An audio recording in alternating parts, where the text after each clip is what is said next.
Hello नमस्कार दोस्तों, स्वागत है आप सभी का आज के वाईफाई स्टडी में। दोस्तों जीके जीएस का जो ये प्रैक्टिस सेट नंबर 42वां है, इसमें मैं 25 प्लस जीके के क्वेश्चन करने वाला हूं। ऐसे जनरल नॉलेज के ऐसे एमसीक्यू हैं जो आपकी परीक्षा में पूछे जाते हैं। आप अगर UP PCS, UP RO, RO, SSC GD, SSC CGL या जिस भी परीक्षा के एग्जाम की तैयारी कर रहे हैं जिसमें आपका जीके जीएस पूछा जाता है, उन सबके लिए इंपॉर्टेंट है, क्योंकि ये एकदम हीरा क्वेश्चन आपके लिए ढूंढ कर लाया हूं। सबसे पहले दोस्तों, मैं जो पिछले वीडियो में मैंने प्रश्न करवाए थे उनका फास्ट रिवीजन करते हैं, उसके बाद में इस वीडियो को नए स्तर से स्टार्ट करता हूं। दोस्तों पिछले वीडियो में मैंने आपसे पूछा था कि कौन सी नदी उड़ीसा में अपना डेल्टा बनाती है। तो दोस्तों महानदी जो है उड़ीसा में अपना डेल्टा बनाती है, इसका ऑप्शन जो है बी सही उत्तर हो जाएगा। वीडियो का पहला प्रश्न था द्वार समुद्रम किस राजवंश की राजधानी थी। तो ये होयसल की राजधानी थी। ऑप्शन नंबर इसका जो सी है वो सही उत्तर होगा। प्रश्न नंबर 2 है ब्रिटिश वस्तुओं के बहिष्कार को राष्ट्रीय नीति के रूप में कब अपनाया गया। तो 1905 में अपनाया गया था। ऑप्शन नंबर डी इसका सही उत्तर होगा। प्रश्न नंबर 3 है इनमें से किसे शाहजहां ने शाह बुलंद इकबाल की पदवी दी थी। तो दारा सिकोह को दी थी। ऑप्शन नंबर ए इसका सही उत्तर होगा। प्रश्न नंबर 4 है गदर पार्टी का मुख्यालय कहाँ था। तो सैन फ्रांसिस्को था। इसका ऑप्शन नंबर ए इसका सही उत्तर होगा। प्रश्न नंबर 5 है बेतवा नदी मिलती है किस नदी से मिलती है, यानी किसकी सहायक नदी है बेतवा। तो यमुना की सहायक नदी है। ऑप्शन नंबर बी इसका सही उत्तर है। भारत के कितने राज्य समुद्र के किनारे पर हैं। 9 राज्य हैं। ऑप्शन नंबर सी इसका सही उत्तर होगा। प्रश्न नंबर 7 है अरावली श्रेणियां किस राज्य में स्थित है। तो अरावली से श्रेणियां जो है राजस्थान में इस ऑप्शन में से। इसके अलावा आपका गुजरात, दिल्ली, हरियाणा में भी है। ऑप्शन नंबर 8, प्रश्न नंबर 8 है सारगासो समुद्र की विशेषता है किसकी है। तो विशिष्ट समुद्री वनस्पति इसकी विशेषता है। तो ऑप्शन नंबर डी इसका सही उत्तर होगा। 2011 की जनगणना में उत्तर प्रदेश के किस जिले में साक्षरता दर उच्चतम थी। तो इन ऑप्शंस में से कानपुर में थी, लेकिन अगर सबसे अधिक पूछा जाए तो सबसे अधिक गौतम बुद्ध नगर में थी। 4 ऑप्शंस में से कानपुर सबसे अधिक थी। प्रश्न नंबर 10 है भारत में जनसंख्या घनत्व क्या है इसकी स्थिति। तो निरंतर बढ़ रहा है जनसंख्या घनत्व। ऑप्शन नंबर ए इसका सही उत्तर होगा। किनके बीच संबंधों की पुनरीक्षा के लिए संयुक्त सरकारी आयोग का गठन किया गया था। तो केंद्र और राज्य के बीच संबंधों के लिए सरकारी आयोग का गठन किया गया। ऑप्शन नंबर डी इसका सही उत्तर होगा। प्रश्न नंबर 12 है भारत के संविधान के किस भाग में संघ राज्य संबंधों का उल्लेख किया गया है। तो भाग 11 में संघ राज्य के संबंध है। ऑप्शन नंबर बी इसका सही उत्तर हो जाएगा। प्रश्न नंबर 13 है पैन के प्रारंभ में 5 अंग्रेजी के अक्षर होते हैं, जैसे ए एफ जेड पी के 71 90 के। इसमें पी क्या दर्शाता है। तो पी का मतलब होता है व्यक्तिगत। ऑप्शन नंबर ए इसका सही उत्तर होगा। पी मतलब पर्सनल यानी व्यक्तिगत। भोपाल गैस त्रासदी से संबंधित यौगिक का नाम क्या था। तो मेथाइल आइसोसाइनाइड की वजह से यहाँ पर त्रासदी हुई थी। ऑप्शन नंबर सी इसका सही उत्तर होगा। प्रश्न नंबर 15 है फोटोग्राफी में स्थिर करने के रूप में प्रयुक्त होने वाला रासायनिक पदार्थ क्या है। तो रासायनिक पदार्थ सोडियम थायोसल्फेट है। ऑप्शन नंबर ए इसका सही उत्तर होगा।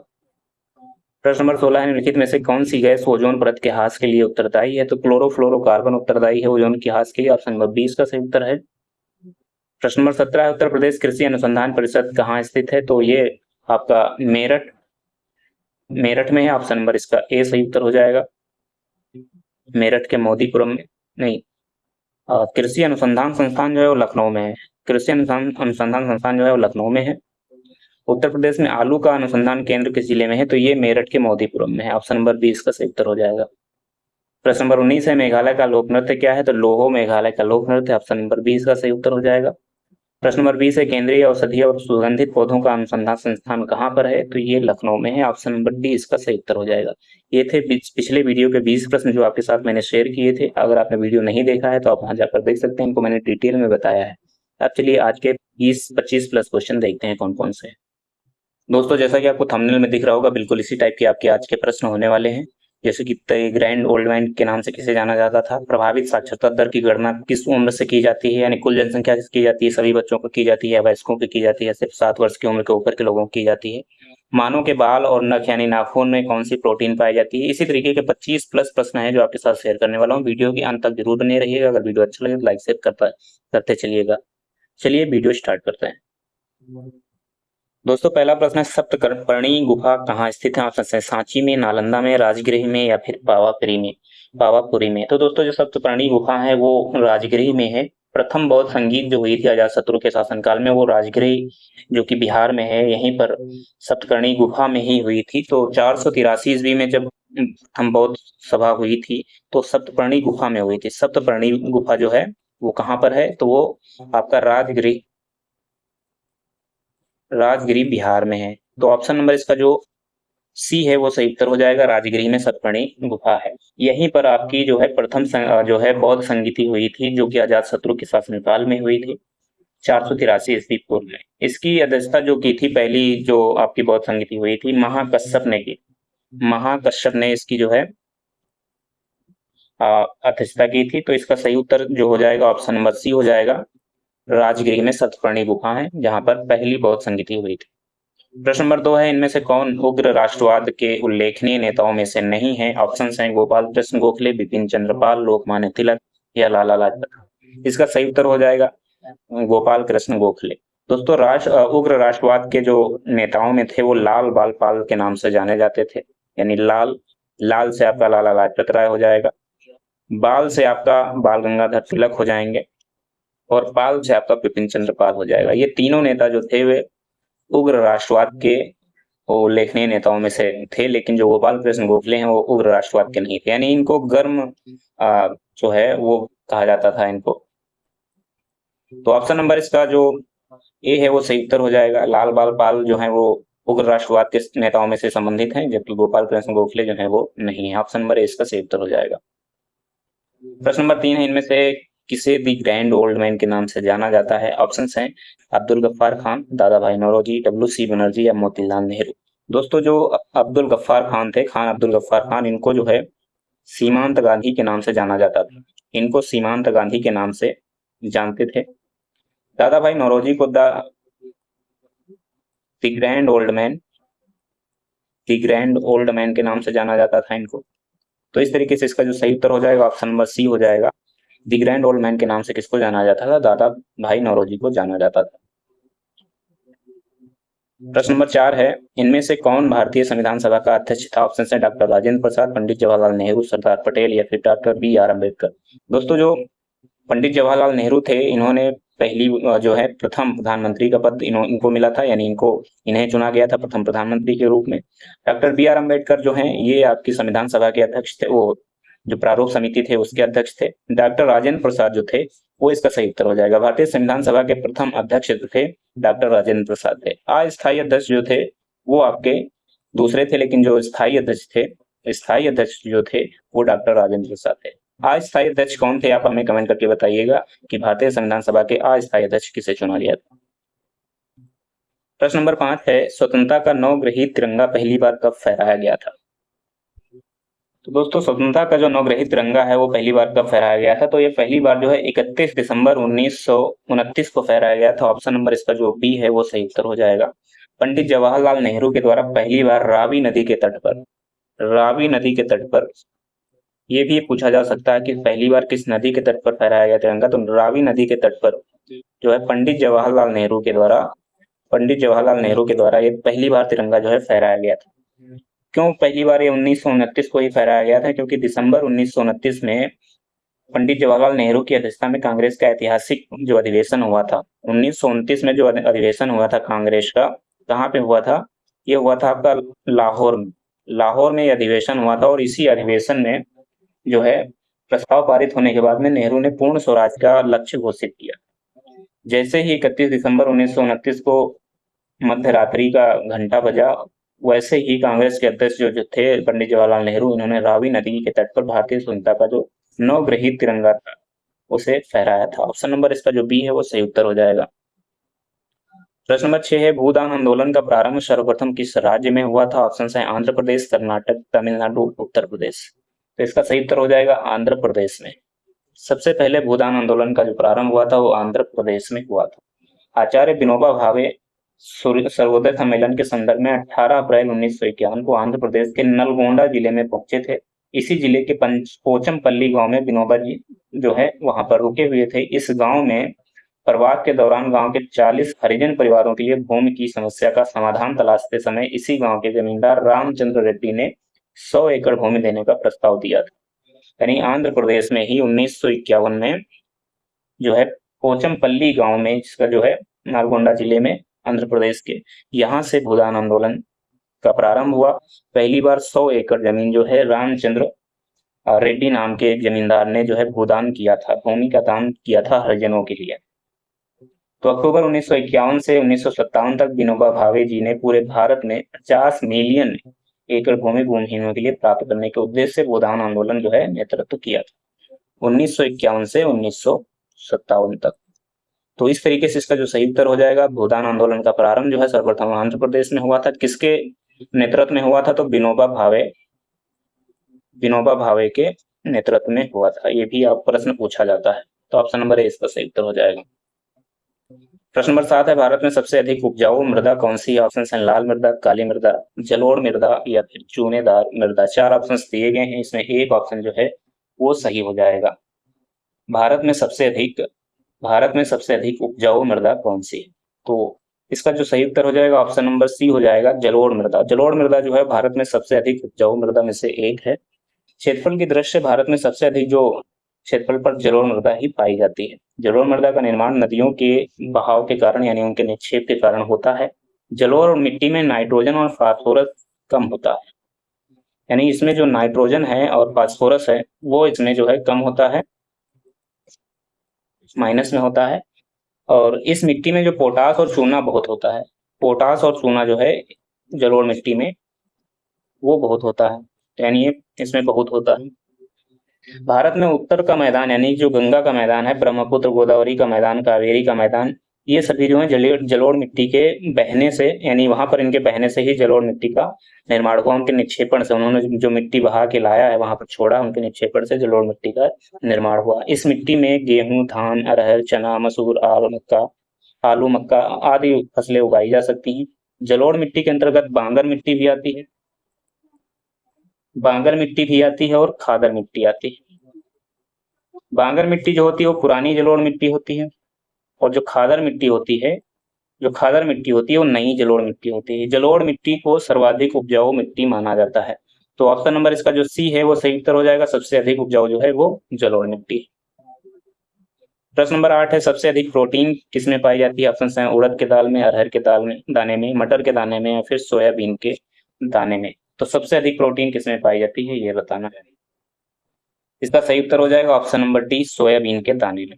सबसे अधिक जो प्रोटीन है वो आपका सोयाबीन में पाई जाती है। सोयाबीन मानव के लिए जो है पोषण और स्वास्थ्य के लिए बहुत ही उपयोगी पदार्थ है। सोयाबीन एक महत्वपूर्ण खाद्य स्रोत है जिसमें 38 से 40 प्रतिशत जो है वो प्रोटीन पाई जाती है सोयाबीन के दाने में। 22% इसमें जो है वसा होती है और 21% कार्बोहाइड्रेट, 12% इसमें नमी होती है और 5% जो है अन्य चीजें होती हैं। तो सोयाबीन के एमिनो अम्ल की संरचना जो है पशु प्रोटीन के समकक्ष होती है। तो सबसे अधिक जो प्रोटीन होती है वो सोयाबीन के दाने में ही पाई जाती है। ऑप्शन नंबर डी इसका सही उत्तर हो जाएगा। प्रश्न नंबर 9 है, मुद्रा के अवमूल्यन का परिणाम क्या होगा? ऑप्शन है देश में आयातों और निर्यातों का बढ़ना, देश में आयातों और निर्यातों का घटना, देश में निर्यातों का बढ़ना और आयातों का घटना, देश में आयातों का बढ़ना और निर्यातों का घटना। इसका क्या सही उत्तर हो जाएगा ये बताना है। तो इसमें देश में निर्यातों का बढ़ना और आयातों का घटना जो है वो अवमूल्यन का परिणाम होता है, मुद्रा के अवमूल्यन का। ऑप्शन नंबर सी इसका जो है सही उत्तर हो जाएगा। यदि किसी मुद्रा का विनिमय जो है मूल्य या अन्य मुद्राओं की तुलना में जानबूझकर कम कर दिया जाता है तो इसे मुद्रा का अवमूल्यन कहा जाता है। यह अवमूल्यन परिस्थितियों के अनुसार सरकार स्वयं करती है, जैसे कि अभी कुछ दिन पहले 2016 में सरकार ने किया था। देश में निर्यातों का बढ़ाना और आयातों का घटना जो है मुद्रा के अवमूल्यन का ही परिणाम होता है। तो इस तरीके से इसका जो सही उत्तर होगा ऑप्शन नंबर सी हो जाएगा। देश की निर्यातों का बढ़ना और आयातों का घटना जो है मुद्रा के अवमूल्यन का परिणाम है। प्रश्न नंबर 10 है, भारत में प्रभावित साक्षरता दर की गणना की जाती है। कुल जनसंख्या की यानी भारत में जितनी जनसंख्या है उन सभी पूरी जनसंख्या की साक्षरता दर की गणना की जाती है, या सिर्फ बच्चों की जनसंख्या से, या सिर्फ वयस्कों की जनसंख्या से, या फिर 7 वर्ष की उम्र के ऊपर के जो जनसंख्या है उनसे की जाती है साक्षरता दर। तो इसका सही उत्तर हो जाएगा ऑप्शन नंबर डी, 7 वर्ष से ऊपर के जितने होंगे लोग उनमें से साक्षरता दर की जो है गणना की जाती है। ऑप्शन नंबर डी इसका जो है वो सही उत्तर हो जाएगा। 7 वर्ष से अधिक जितने लोग होते हैं उनमें से जो है जनसंख्या साक्षरता दर की गणना की जाती है। भारत में साक्षरता दर की गणना 7 वर्ष की उम्र के ऊपर के लोगों से होती है। वर्तमान में सर्वाधिक साक्षर राज्य जो है वो केरल है। सबसे अधिक जो साक्षरता वाला राज्य है वो केरल है, और सबसे कम की बात करें तो सबसे कम जो है वो बिहार में है। अगर ये पूछा जाए कि सबसे अधिक ग्रामीण क्षेत्र में कौन से राज्य में साक्षरता दर है, ग्रामीण क्षेत्र में अगर पूछा जाता है तो उत्तर प्रदेश में सबसे अधिक ग्रामीण क्षेत्र में साक्षरता दर है। तो इस तरीके से इसका जो इस प्रश्न का उत्तर है ऑप्शन नंबर डी होगा। 7 वर्ष की उम्र के ऊपर जनसंख्या से साक्षरता दर की गणना की जाती है। प्रश्न नंबर 11 है 2011 की जनगणना के अनुसार भारत की कुल जनसंख्या में नगरीय जनसंख्या का कितना प्रतिशत है? कुल जनसंख्या में नगरीय जनसंख्या का कितना प्रतिशत है? ऑप्शन है 31.8%, 30.8%, 32.2% या फिर 31.2%। इसका सही उत्तर हो जाएगा ऑप्शन नंबर डी, 31.2% जो है भारत में नगरीय जनसंख्या का जो है निवास है। 68.8% जो है वो ग्रामीण जनसंख्या है भारत में, और 31.2% जो है वो नगरीय जनसंख्या भारत में निवास करती है। ऑप्शन नंबर डी इसका जो है सही उत्तर हो जाएगा। 2011 की जनगणना के अनुसार 68.8% ग्रामीण जनसंख्या है भारत में, और शहरी जनसंख्या जो है 31.2% है।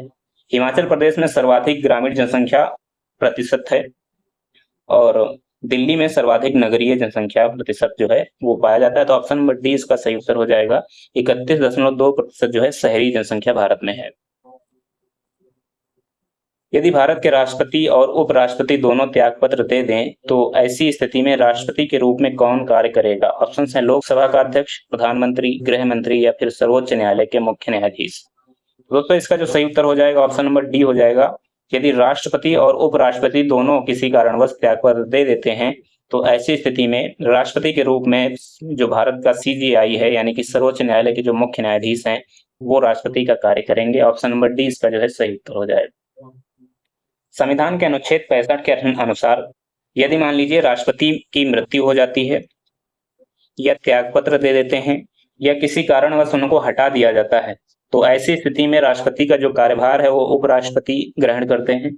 यदि उपराष्ट्रपति भी किसी कारणवश जो है अपना पद ये छोड़ते हैं, चाहे उनकी मृत्यु हो जाए, चाहे त्याग पत्र दे दें या फिर कोई और कारण से उनको हटा दिया जाए, तो जो भारत के CJI हैं वो राष्ट्रपति के कर्तव्य जो है वो पूरा करेंगे। अगर मान लीजिए किसी कारण से CJI भी अपना पद त्याग देते हैं या उनको हटा दिया जाता है तो जो सुप्रीम कोर्ट के वरिष्ठतम न्यायाधीश होंगे, सुप्रीम कोर्ट के जो वरिष्ठतम न्यायाधीश होंगे वो राष्ट्रपति के रूप में कार्य करेंगे। तो इस तरीके से इसका जो सही उत्तर हो जाएगा ऑप्शन नंबर डी हो जाएगा।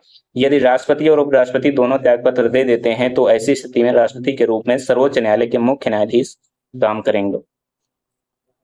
प्रश्न नंबर 13, भारत में न्यायिक सक्रियता संबंधित है किससे? ऑप्शन है प्रतिबद्ध न्यायपालिका से, जनहित याचिका से, न्यायिक पुनरावलोकन से या फिर न्यायिक स्वतंत्रता से। इसका सही उत्तर हो जाएगा ऑप्शन नंबर बी, जनहित याचिका। न्यायिक सक्रियता का मतलब है जनहित याचिका। ऑप्शन नंबर बी इसका जो है वो सही उत्तर हो जाएगा। प्रश्न नंबर 14 है हवाई जहाज के टायरों को चौड़ा करने में निम्नलिखित में से कौन सी गैस प्रयुक्त होती है? ऑप्शन हैं हाइड्रोजन, हीलियम, नाइट्रोजन या फिर नियान। तो इसका सही उत्तर हो जाएगा ऑप्शन नंबर सी, नाइट्रोजन। हवाई जहाज के टायरों को चौड़ा करने के लिए नाइट्रोजन गैस का प्रयोग किया जाता है। ऑप्शन नंबर सी इसका सही उत्तर होगा।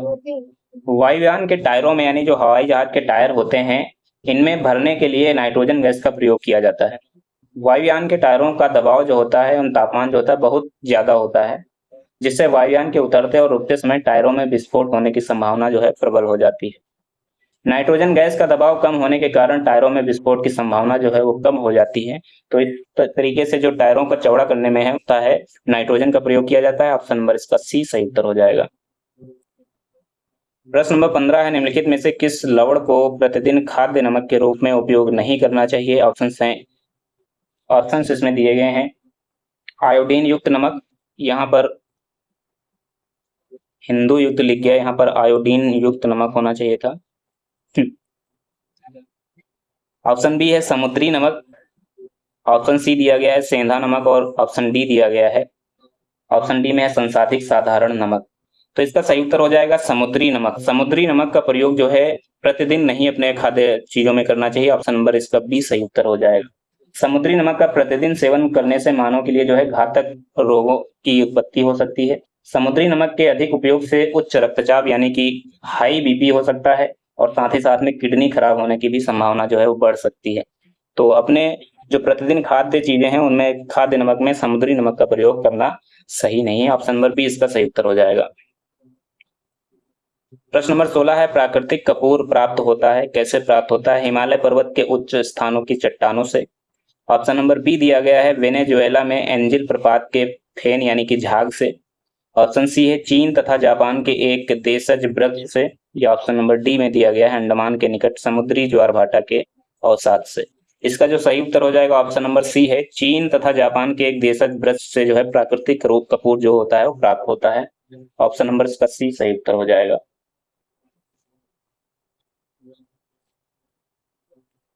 प्रश्न नंबर 17 दिया गया है, निम्नलिखित में से यौगिकों के किस समूह को सहायक आहार कारक कहा जाता है? ऑप्शन है, वसा को, प्रोटीन को, अंतःस्राव हार्मोन को, या फिर विटामिन को। तो दोस्तों विटामिन को सहायक आहार कारक कहा जाता है। ऑप्शन नंबर इसका जो डी है वो सही उत्तर हो जाएगा। विटामिन जो होती है वो भोजन के ही अवयव हैं, इनको सहायक आहार कारक की संज्ञा जो है दी जाती है। इनकी थोड़ी सी मात्रा में इसकी आवश्यकता सभी जीवों को होती है, यानी थोड़ी थोड़ी इनकी मात्राओं की आवश्यकता पड़ती है। रासायनिक रूप से ये कार्बनिक यौगिक होते हैं जो विटामिन होते हैं। उस यौगिक को विटामिन कहा जाता है जो शरीर द्वारा पर्याप्त मात्रा में स्वयं उत्पन्न नहीं किया जा सकता है, बल्कि इनको भोजन के रूप में लेना आवश्यक है। तो इसका सही उत्तर जो हो जाएगा ऑप्शन नंबर डी होगा, विटामिन। यौगिकों के किस समूह को सहायक आहार कारक कहा जाता है? विटामिन को कहा जाता है। इनको सीधे भोजन से मतलब इनको जो है सीधे शरीर जो उत्पन्न नहीं कर सकता, इनको भोजन के माध्यम से ही लेना पड़ता है। ऑप्शन नंबर डी इसका सही उत्तर होगा। प्रश्न नंबर 18 है, भोजन का एक प्रमुख अंग है। ऑप्शन है, स्टार्च, कार्बोहाइड्रेट, ग्लूकोज या सेलुलोज। इसका सही उत्तर हो जाएगा, भोजन का जो प्रमुख अंग है वो कार्बोहाइड्रेट होता है। ऑप्शन नंबर इसका जो बी है वो सही उत्तर हो जाएगा। ऑप्शन नंबर बी इसका सही उत्तर हो जाएगा। कार्बोहाइड्रेट जो है भोजन का एक प्रमुख अंग है। कार्बोहाइड्रेट ऊर्जा प्रदान करने वाले पदार्थों का एक वर्ग होता है। ये रासायनिक यौगिक होते हैं जिनमें कार्बन, हाइड्रोजन, ऑक्सीजन ये जो है सम्मिलित होते हैं। कार्बोहाइड्रेट कार्बनिक यौगिक होते हैं जो पचने के पश्चात ग्लूकोज में परिवर्तित हो जाते हैं और ग्लूकोज ऑक्सीजन के द्वारा ऑक्सीकृत होकर शरीर को ऊर्जा प्रदान करते हैं। तो इस तरीके से इसका सही उत्तर ऑप्शन नंबर बी होगा, कार्बोहाइड्रेट। प्रश्न नंबर 19 है, मानव के बाल एवं नख यानी कि नाखून में निम्नलिखित में से कौन सा प्रोटीन विद्यमान होता है? कौन सा प्रोटीन होता है? ऑप्शन है, ऑक्सीटोसिन, क्रिएटिन, वैसोप्रेसिन या फिर ट्रिप्सिन। 4 ऑप्शंस दिए गए हैं, इसमें एक ऑप्शन सही है। ऑप्शन नंबर इसका जो बी है, क्रिएटिन। मानव के बालों में और नाखूनों में जो होता है क्रिएटिन नामक प्रोटीन पाया जाता है। ऑप्शन नंबर बी इसका सही उत्तर होगा। प्रश्न नंबर 20 है, गाय का दूध पीले सफेद रंग का होता है, जिसका कारण उसमें निम्नलिखित में से किसकी उपस्थिति है? ऑप्शन है, केसीन की, लैक्टोज की, केसीन के साथ साथ कैरोटीन की, या फिर लैक्टोज के साथ साथ ब्यूटेरिक एसिड की। तो इसका सही उत्तर क्या हो जाएगा? इसका सही उत्तर हो जाएगा ऑप्शन नंबर सी, केसीन के साथ साथ कैरोटीन की उपस्थिति के कारण जो है दूध, गाय का जो दूध होता है वो पीले रंग का दिखाई देता है, केसीन के साथ साथ कैरोटीन के कारण। ऑप्शन नंबर सी इसका सही उत्तर हो जाएगा। प्रश्न नंबर 21 है, प्रतिशतता के आधार पर वायुमंडल में सर्वाधिक पाई जाने वाली गैस कौन सी है? ऑप्शन है, नाइट्रोजन, ऑक्सीजन, हाइड्रोजन या फिर कार्बन डाइऑक्साइड। 4 ऑप्शन इसमें दिए गए हैं। बताना है कि प्रतिशतता के आधार पर यानी प्रतिशत के हिसाब से कौन सी गैस सबसे अधिक वायुमंडल में पाई जाती है। तो अगर हम बात करें प्रतिशतता के आधार पर तो सबसे अधिक जो गैस पाई जाती है वो नाइट्रोजन पाई जाती है। नाइट्रोजन जो है वायुमंडल में 78.07% पाई जाती है। इसके बाद दूसरे नंबर पर जो सबसे अधिक गैस पाई जाती है वो ऑक्सीजन है। ऑक्सीजन की प्रतिशतता जो है वो 20.93% है। तीसरे नंबर पर कार्बन डाइऑक्साइड यानी CO2 पाई जाती है। CO2 की जो प्रतिशतता है वो 0.03% है। इसके बाद आर्गन आती है। आर्गन गैस जो है वो वायुमंडल में आपकी 0.93% है। तो इस तरीके से सबसे अधिक गैस जो पाई जाती है वो नाइट्रोजन है वायुमंडल में। ऑप्शन नंबर ए इसका जो है सही उत्तर हो जाएगा। प्रश्न नंबर 22 है, निम्नलिखित में से किस कार्य से पारिस्थितिक संतुलन बिगड़ता है? किस कार्य से पारिस्थितिक संतुलन बिगड़ता है? ऑप्शन है, लकड़ी काटने से, सामाजिक वानिकी से, वन महोत्सव से या फिर वन रोपण से। तो लकड़ी काटने से जो है पारिस्थितिक संतुलन बिगड़ता है। ऑप्शन नंबर ए इसका सही उत्तर हो जाएगा। वनों को काटने से या पेड़ों को काटने से पारिस्थितिक संतुलन बिगड़ता है, जबकि वन रोपण से यानी वन पेड़ को लगाने से, सामाजिक वानिकी इत्यादि से कारक, ये जो कारक हैं वो संतुलन को बनाए रखने में सहायक होते हैं। तो ऑप्शन नंबर ए इसका सही उत्तर हो जाएगा, लकड़ी काटने से पारिस्थितिक संतुलन बिगड़ता है। प्रश्न नंबर 23 है, पारिस्थितिकी निम्नलिखित के बीच पारस्परिक संबंधों का अध्ययन है। ऑप्शन है, जीव और वातावरण, मनुष्य और वन, मृदा और जल, पति और पत्नी। तो पति और पत्नी तो बिल्कुल गलत ऑप्शन हो जाएगा। इसका सही उत्तर हो जाएगा जीव और वातावरण के बीच जो है पारस्परिक संबंधों को बताता है पारिस्थितिकी। ऑप्शन नंबर ए इसका जो है सही उत्तर हो जाएगा। पारिस्थितिकी को सर्वप्रथम परिभाषित और विस्तृत अध्ययन करने का जो श्रेय जाता है वो जर्मनी के एक जीव वैज्ञानिक है जिनका नाम अर्नेस्ट हेकल है।